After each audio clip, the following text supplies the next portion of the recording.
Hey Saints fans, welcome back to the channel where today we're going to be taking a look at Kendre Miller doing a film breakdown on his game against Texas last year. And there's a lot to love about Miller coming in, and I think when you talk about what he could be for this team, this video will probably give you a good idea of some of the traits. And real quick, I provide this precursor all the time.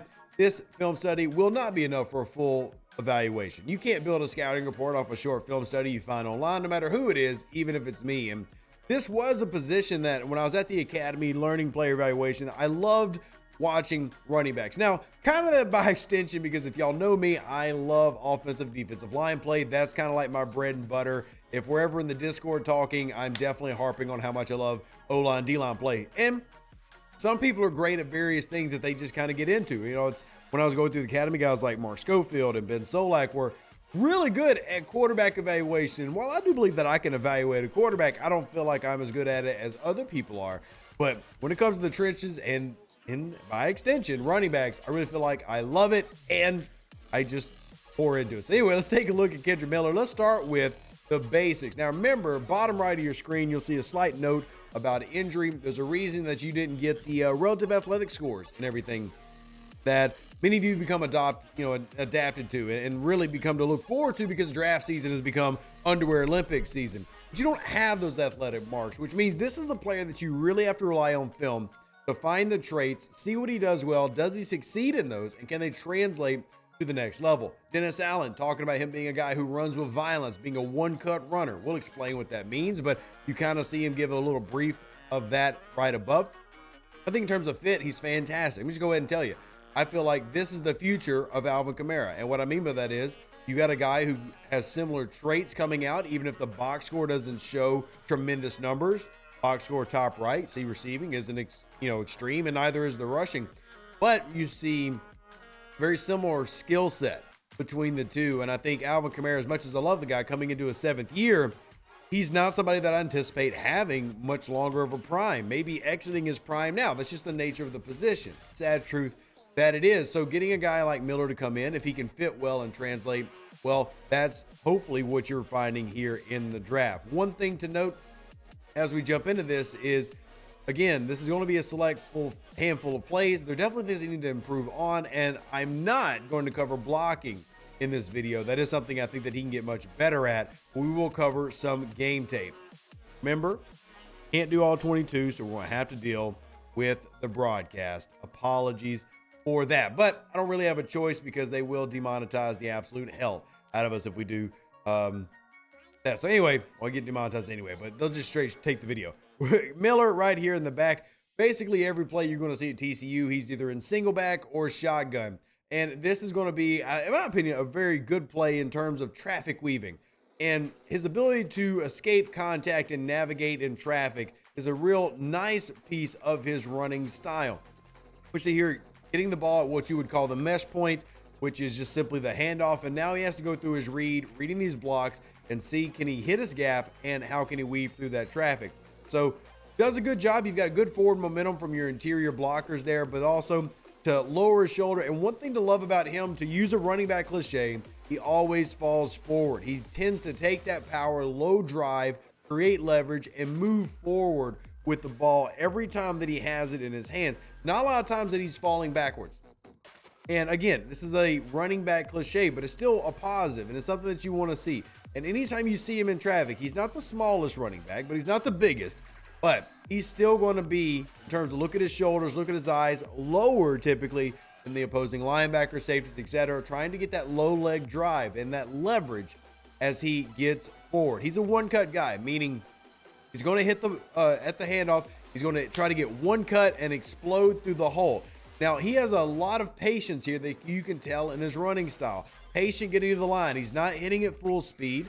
You can see that he's running through these little, you can call them little baby dino steps, just little pitter patters. And he's using that to pace himself while still maintaining a high rate of movement, but not going as fast, saying if he was doing longer strides. His short, choppy steps are helping him slow down a little bit as he's working and being patient, letting the blocks develop, and then pushing forward. And this is just a basic running style that fits New Orleans quite well, with New Orleans loving to use inside, outside zone So when you build up this bend, bang, bounce concept, which is what the wide zone, outside zone is trying to develop, one cuts are perfect fits for that. Mark Ingram was a one cut back. In a lot of ways, Alvin Kamara is a one cut back, just a bit different. You know, when you look at Alvin Kamara and Mark Ingram, they're a little bit different in their style, but at the end of the day, they're both West Coast offense style running backs that love zone running, can operate in power. I would argue that Ingram was a little bit better in his prime operating in power than Kamara, but Kamara is better at operating in zone.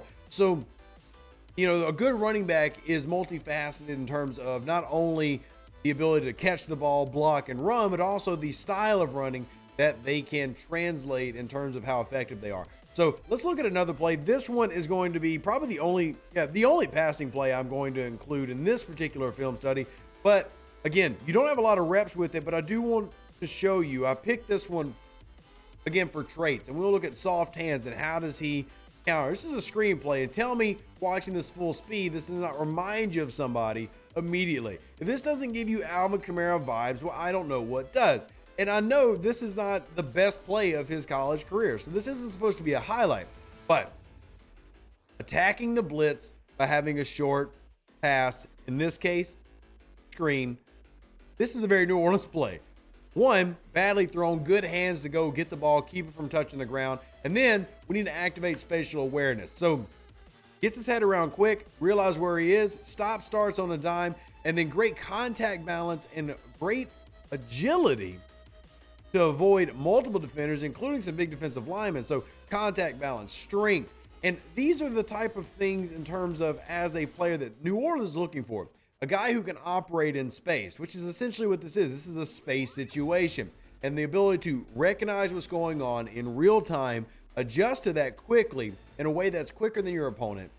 These are the traits that we talk about having spatial awareness and talk about having great lateral agility and great mobility and overall knowledge of where you need to go. And also to highlight what Dennis Allen said, constantly going north and south. I want to bring this up on the screen one more time just to remind you. This is what Dennis Allen said about him. Just a basic little quote right after the draft, that he'll press a hole and able to just get his foot in the ground and go north and south. He's got speed to be a home run hitter as well. We'll talk about home run hitting here in a bit, but you can see hopefully one of the reasons that you believe that he can come in and contribute in the passing game. Is he going to have the most amazing wheel routes, swing patterns, pivots, etc.? No. Those are things that he needs to work on. I think he can do that. But what you do see are the traits that show that he can translate. Soft hands, great lateral agility, ability to transfer his energy from the floor to high, however he needs to move about. And we talk about the contact balance that Alvin Kamara is known for. You're seeing a similar ability here. Again, I'm not trying to say he's Alvin Kamara, but you can see the mold that he's fitting and the role that New Orleans seems to be pushing him for. But let's talk about that home run ability, right? We saw Dennis Allen mention. Let's go to the next play. Talk about home run ability. You know, when Alvin Kamara runs, I love it because it always feels like he's running half speed when he's actually pretty damn fast for a running back. And one thing that I kind of hate is that y'all never got to see the official scores for, Kamara versus Miller, which I think Miller's very close. And what you're going to have here is just a simple capture the edge and then break it down the sideline. We've seen AK do this play. Just to give you an example, this is very similar, not perfect, but very similar to a play when he Kamara busted off a touchdown run against the New York Giants probably about 3 or 4 years ago. So watch this one here. Out of the gun, but hand it off. Love this little inside pin with the guard, like you're trying to pull that defender to the inside as you bounce it outside. But again, Miller doesn't look like he's got nice long strides, but he doesn't look like he's booking it in a way that makes his run style just doesn't look super fast. But in reality, he's actually got speed.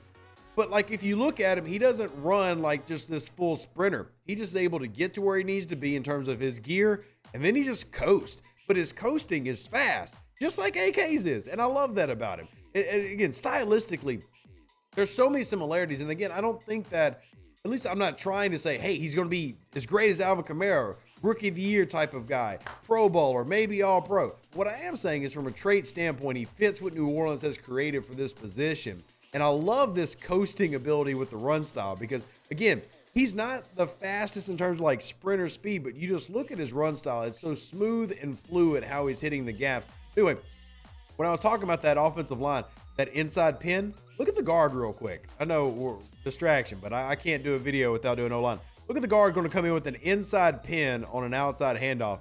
I just love the little misdirection here.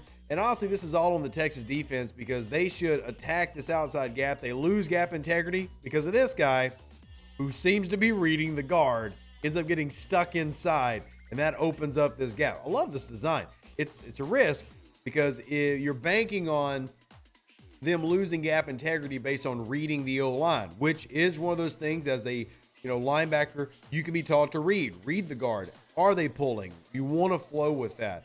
So it's a very nice design. But Kendre Miller also takes the top off. Great block on the outside. And then there you go. So there's your home run ability example. Let's keep it moving, though, so we don't get stuck on one thing over and over. And let's talk about being a one cut back. As part of that is recognizing your cutback lane. What you're going to have here, same thing. You're going to cut it back inside, hit that backside A gap, get north and south. This is being patient, but also when your blocks aren't developing. Here's your line of scrimmage. Well, you have no movement here. So if you're going to follow your power block up that gap, it's not there. But what you do have are two very nice down blocks. You can cut this back and a great seal on the backside. So this is good recognition. You're talking about ball carrier vision, something that you would see in Madden, but is also a real trait. This is ball carrier vision. Because he was patient, he recognizes this, and there's the cutback, plants and gets forward, north-south, gets about 6 yards. Nothing super flashy or fancy, but this is good running back football. This is a positive play. In terms of a running back providing EPA, this is what's doing it. These are the type of plays that are making that happen. I love it. It's nothing crazy, but it's good quality football. Let's keep moving. Let's look at a couple more before we wrap it up. I love this type of film. All right, this is him capturing the edge. Again, that sneaky speed. Good job there, capture the edge. Pop it up, though, but don't get too flat. One thing that Mark Ingram would do really well is get north and south. And then one thing that Reggie Bush struggled with coming out of college is he would try to stretch this all the way to the boundary. And what I mean all the way to the boundary is if you're going to stretch, especially if you're operating from a backside hash, instead of getting all the way out here to capture the boundary inside the numbers, which is what Kendre Miller does. He turns it up just enough. He doesn't get too lateral in his movement, doesn't get too horizontal.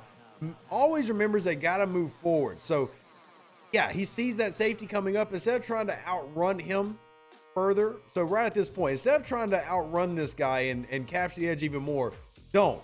Go through him. Get north and south. Make sure you're getting positive yards. You want to get at least 5 yards every play, minimum if you're a running back. That's the goal. That's exactly what you're going to get from here. Bam, go forward. And that doesn't mean you have to lower your shoulder and take him head on. You can cut inside of him. But either way, it's a really, really nice play there. And I think overall, you're going to see a good bit of positive with him. Now, I will say, I left this one in because this is an example of him. And by the way, here's him in the pistol. Does not run with a ton of power. He's not a Derrick Henry power back. Now, you can still have him operate with power because, again, he's going to fall forward. It's a really good job of that. So here, you need a yard. He gets 2, first down. We'll take that. But realistically, he's not going to barrel through guys, just like Alvin Kamara doesn't. Alvin Kamara is better about using his lateral agility, his movement, and his short area quickness to make you miss or get around you in a way to where the contact is not that severe. So he doesn't usually get driven back. The same thing with Miller. He's not usually getting driven back. But let's take a look at another good play from this game to again highlight contact balance. Again, look at him getting hit in the hole, but then coming through for another 4 yards. And again, I wish I could show y'all because it looks even better in the all 22 version of this play, but this is a really nice one that I personally love. The reason I love it so much is because he's getting hit right at the line of scrimmage, but he's able to carry that momentum forward and make a positive play out of what's, I don't want to say it's a nothing play, because it's not nothing, but it's definitely one of those that you could have seen it not going the way of New Orleans, and in this case, TCU. So, good play. Let's watch it one more time. See contact there, but managed to get 4 more yards fighting through. And again, this is the importance of that lower leg drive and creating low leverage and playing with great agility and core strength, because that's what's keeping him up right now. All these contact traits we talk about, a lot of it's core balance, which is why you see Alvin Kamara working on his core all the time. It's one of the things he's become known for in his offseason workouts. Well, same thing with Miller. You're seeing similar results that hopefully translate to the NFL level. This is a guy that I really, really like. I feel like he can be an instant contributor to the New Orleans Saints. I feel like he can contribute in a very big way. And I feel like he is potentially the answer post Kamara if everything starts to work and translate as we hope it will, as we watch this video and envision what it can be. If you enjoyed this video, a couple things to ask you to do. Maybe check out the merch store. Here is our t-shirts, revdeuce.com. We've got 2 t-shirts, one for one of my favorite Saints plays, the Yankee concept, the other the podcast, and then we got our mug here. I'll be doing some more. So if you're interested in anything, let us know down below. This is how you support the channel, because obviously we're not over here making money off film studies, but the podcast and covering the Saints content, thanks to y'all's support, is possible. So I really, really do appreciate it. Let me know what you think about Kendre Miller and this film study in the comment section down below. As always, who dat, God bless. Thank you for watching. Hope to see you on the next one. Hope to see you on the podcast. Deuces, that's me. We outie. That's all I got for you, folks. You know, I really want to make another one. We might have to do 2 Kendre Miller film studies because, man, this guy is fun to watch. But hopefully this gives you a good idea of what he can do in New Orleans.